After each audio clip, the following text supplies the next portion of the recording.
Fala galera, de boa? Meu nome é Moisés e sejam muito bem-vindos ao meu canal. Hoje eu vou mostrar para vocês como funciona o Flexbox e suas principais propriedades.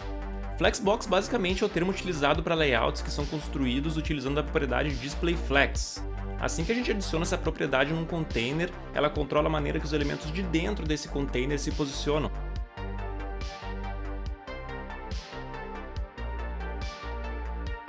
Por padrão, o valor inicial da propriedade FlexDirection é row.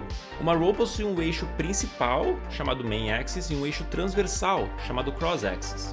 Se adicionarmos um elemento dentro desse container, ele ficará posicionado logo no canto superior esquerdo.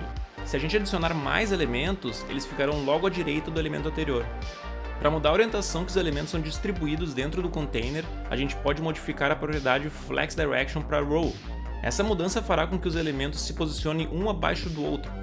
É importante lembrar que por trás dos panos, tudo que essa propriedade faz é inverter os eixos principal e transversal.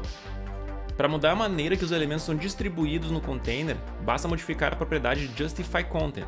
Por padrão, o valor dessa propriedade é FlexStart. Se mudarmos o valor para FlexEnd, eles ficarão posicionados na direita do container.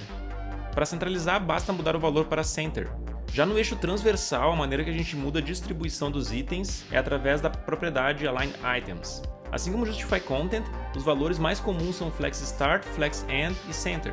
Para fazer com que os elementos sejam distribuídos em múltiplas linhas do eixo transversal, basta utilizar a propriedade FlexWrap.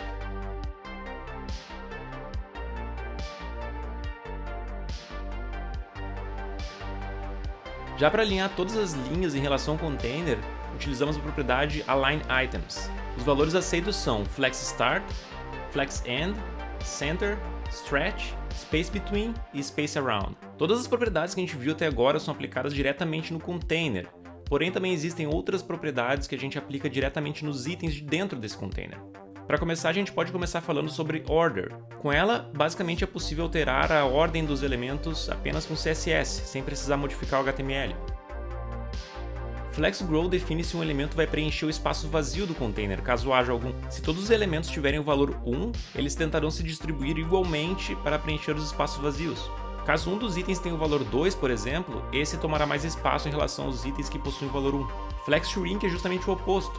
Essa propriedade define se um elemento poderá diminuir de tamanho caso necessário. Ou seja, mesmo que você tenha uma largura definida, caso o valor dessa propriedade seja 1, por exemplo, o elemento irá diminuir a largura para acomodar outros itens caso necessário. Se você quiser manter a largura do item, independente se há espaço ou não, basta setar o valor dessa propriedade para 0. Por fim, temos o AlignSelf. Como o nome sugere, essa propriedade alinha um item específico do container de acordo com seu valor. Com ela é possível sobrescrever o valor setado na propriedade AlignItems, container, e fazer com que o item específico se comporte de forma diferente. Meus parabéns, você acaba de aprender as principais propriedades do Flexbox. A partir de agora você conseguirá construir layouts muito mais dinâmicos e responsivos. Comenta aqui embaixo o que tu achou desse vídeo e qual o próximo conteúdo que você gostaria de assistir. Deixa aquele like e até a próxima. Fui!